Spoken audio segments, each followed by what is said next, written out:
नमस्ते दोस्तों मित्रों, मैं कर्तिका पब्लिकेशन का लेखक अनिल सिकवाल आज एक बार Pune online YouTube channel Bhagyoday Anil Sikwal पर आपके सामने उपस्थित हुआ हूँ। आज हम मनोविज्ञान विषय के कुछ महत्वपूर्ण प्रश्नों को प्रश्नोत्तरी भाग 15 के अंतर्गत चर्चा करेंगे। पीछे आपको शामपट पर कुछ प्रश्न दिखाई दे रहे होंगे, तो नित्य ही अगर देखा जाए तो इस तरह के जो प्रश्न हैं जिन पर हम चर्चा करने जा रहे हैं, जो आगामी रिट शिक्षक भर्ती हो या सेकंड ग्रेड, उन सभी के लिए काफ़ी महत्वपूर्ण है। तो मित्रों, आइए हम चर्चा करते हैं मनोविज्ञान की प्रश्नोत्तरी भाग 15 में कुछ महत्वपूर्ण प्रश्नों को लेकर। क्वेश्चन नंबर फर्स्ट आपको दिखाई दे रहा होगा, मानसिक आयु का प्रत्यय दिया था। विनय साइमन ने, टर्मन ने, स्टर्न ने या बर्ट ने। तो कई बार इस तरह के क्वेश्चन में बच्चा उलझ जाता है, वो आनन फानन में उत्तर क्या दे देता है कि मानसिक आयु संभवतः टर्मन ने दिया होगा, जबकि ऐसा नहीं है। तो मानसिक आयु शब्द के संप्रत्यय को बताने वाला जो पहला व्यक्ति था वो था विनय, जिसने इस प्रत्यय के बारे में बताया। अब चीज आती कि टर्मन ने तो बुद्धि लब्धि शब्द दिया, जबकि स्टर्न ने कुलेमान के साथ मिलकर बुद्धि का सूत्र प्रतिपादित किया। और सीरियल जो बट था, इस सीरियल बट का बुद्धि के अंतर्गत कोई योगदान नहीं है। इसका मतलब मानसिक आयु शब्द को देने वाला पहला जो व्यक्ति था, प्रत्यय को बताने वाला, वो था विनय साइमन। तो यह आंसर होगा ए, बिल्कुल सही। क्वेश्चन नंबर 2, जब मानव शरीर के एक भाग को दिए गए प्रशिक्षण का अंतरण दूसरे भाग में हो जाता है तो इसे क्या कहते हैं?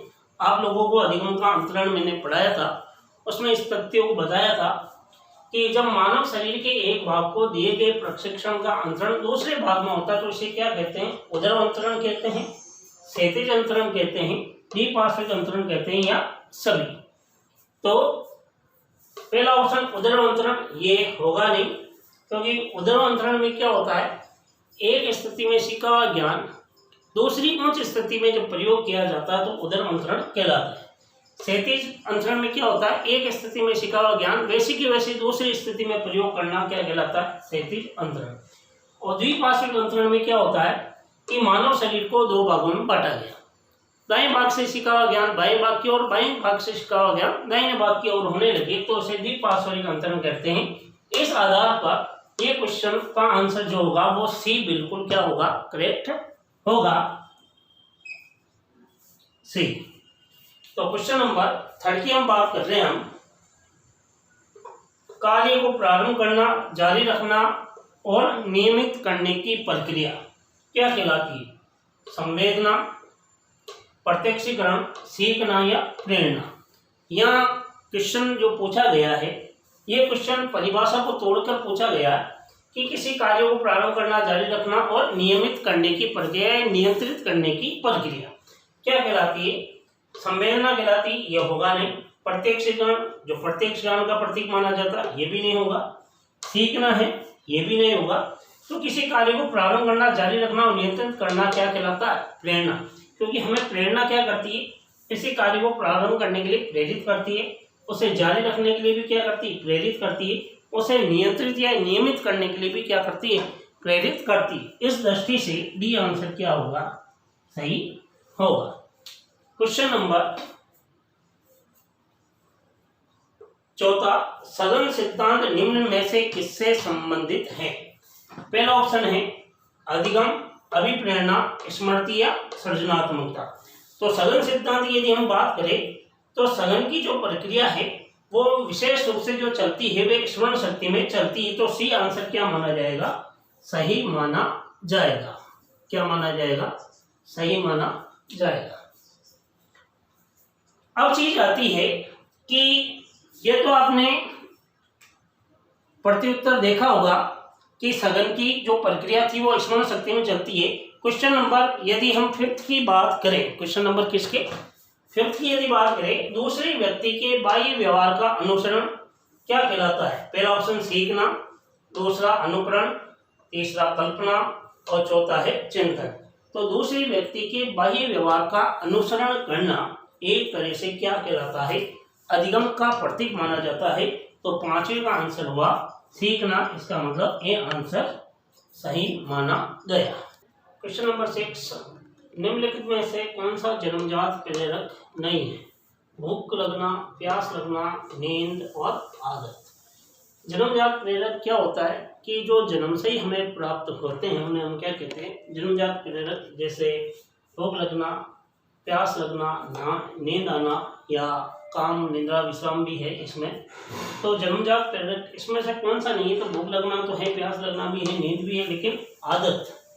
हो सकता है कि आपको पहले पढ़ना पसंद नहीं था, लेकिन समय परिस्थिति ने आपकी आदत इतनी डाल दी कि आपको पढ़ना अच्छा लगने लगा। हो सकता है किसी की आदत पहले मीठे खाने की थी और बाद में उसे नमकीन खाना अच्छा लगने लग गया। तो आदत क्या की जा सकती है? अर्जित की जा सकती है, ये जन्मजात नहीं है। इसलिए यहाँ आंसर जो होगा वो क्या होगा? डी बिल्कुल सही माना जाएगा। क्वेश्चन नंबर 7 की बात कर रहे थे, अभिप्रेरित शिक्षण का संकेतक माना जाता है। पहला प्रश्न, विद्यार्थियों के द्वारा प्रश्न पूछना, कक्षा में एकदम खामोश रहना, कक्षा में अधिकतम उपस्थिति देना, शिक्षक के द्वारा किया गया उपचारात्मक कार्य। बहुत ही गहरा प्रश्न है, पिछली भर्ती में परीक्षा में पूछा भी गया कि अभिप्रेरित शिक्षण का संकेतक क्या माना जाता है, जो प्रेरित करने वाला। तो सीधी सी बात है कि विद्यार्थियों के द्वारा प्रश्न पूछना एक तरह से अभिप्रेरित शिक्षण का क्या है? संकेतक है या दिशा सूचक है। इस आधार पर ए आंसर क्या माना जा रहा है? सही माना जा रहा है। क्वेश्चन नंबर 8, मूल प्रवृत्ति कैसी होती है? जन्मजात होती है, अर्जित होती है, दोनों होती है या व्यवहारिक होती है? यहाँ पर प्रतियोगी तैयारी करने वाला कई बार सीधा सा उत्तर दे देता है दोनों है, या फिर वो दे देता व्यवहारिक है। जबकि मूल प्रवृत्ति जो है वो न तो जन्मजात ने अर्जित, दोनों तो हो ही नहीं सकती। दोनों में से एक यदि देखा जाए तो मूल प्रवृत्ति व्यक्ति एक तरह से, कोई भी बालक हो वो अपनी मूल प्रवृत्ति के अनुसार कार्य करना चाहता है, अपनी इच्छा के अनुसार, जो जन्मजात से क्या है उसका संबंध है। तो मूल प्रवृत्ति जो है वो क्या है? जन्मजात। तो ए आंसर क्या माना गया? ये आंसर बिल्कुल सही माना गया। क्वेश्चन नंबर 9, अभिप्रेरणा सीखने का सर्वोत्तम राजमार्ग है। ये कथन किसने कहा? वुडवर्थ ने, मैकगूगल ने, हिलगार्ड ने, स्किनर ने। तो सीधी सी बात है कि अभिप्रेरणा के सीखने का सर्वोत्तम राजमार्ग पिछली भर्ती परीक्षा में भी पूछा गया, कई जगह पूछा गया, कई एग्जामों में पूछा गया। तो इस कथन के जो प्रतिपादक है वो स्किनर थे। डी आंसर क्या माना जा रहा? सही माना जा रहा है। क्वेश्चन नंबर 10, अधिगम का आधार किसे बताया गया? शिक्षक को, छात्र को, प्रेरणा को और व्यवहारिक प्रक्रिया को। तो अधिगम का आधार किसे माना जाता है?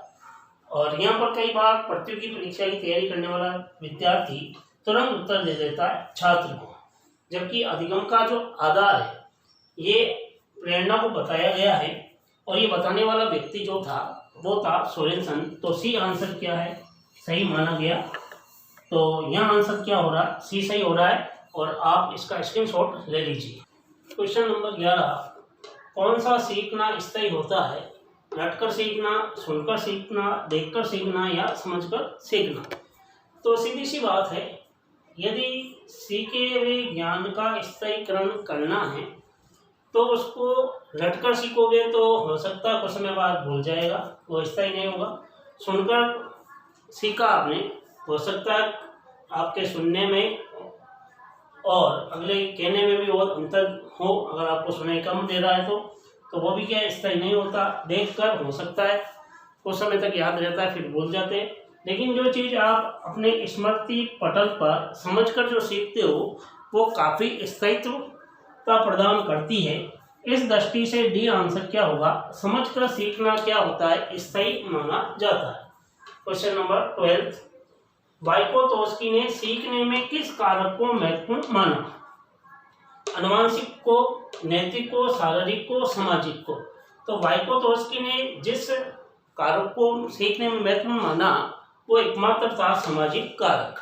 तो सामाजिकता को विशेष महत्व दिया था। किसने? वाइकोतोस्की ने।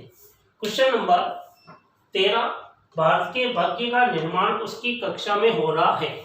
किसने कहा? टैगोर ने, गांधी ने, कोठारी आयोग ने या मुदालियर आयोग ने?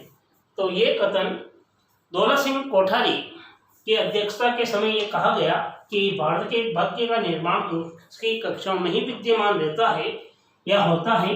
कोठारी आयोग। तो सी आंसर क्या माना जाएगा? महत्वपूर्ण, काफी मानक क्वेश्चन है। क्वेश्चन नंबर 14, मौलिक अनुसंधान का मुख्य कार्य क्या होता है? नए सत्यों को स्थापित करना, नए सिद्धांतों का प्रतिपादन करना, नए तथ्यों की खोज करना या सभी?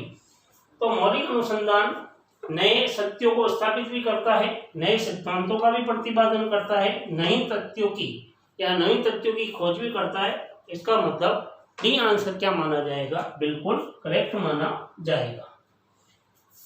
लास्ट क्वेश्चन 15, क्रियात्मक अनुसंधान के प्रवर्तक किसे मानेंगे? जॉन डब्ल्यू वेस्ट को, व्हिटनी को, स्टीफन एम कोरे को या किलपैट्रिक को? किलपैट्रिक तो योजना विधि से संबंधित है, व्हिटनी तो शिक्षा के क्षेत्र में नित्य कार्य करते थे, और डब्ल्यू वेस्ट जिसने शब्दकोश के बारे में कुछ चर्चा की थी। केवल एकमात्र स्टीफन एम कोरे ने क्रियात्मक अनुसंधान के क्या माने जाते हैं? प्रवर्तक माने जाते हैं। तो सी आंसर क्या होगा? बिल्कुल सही माना जाएगा।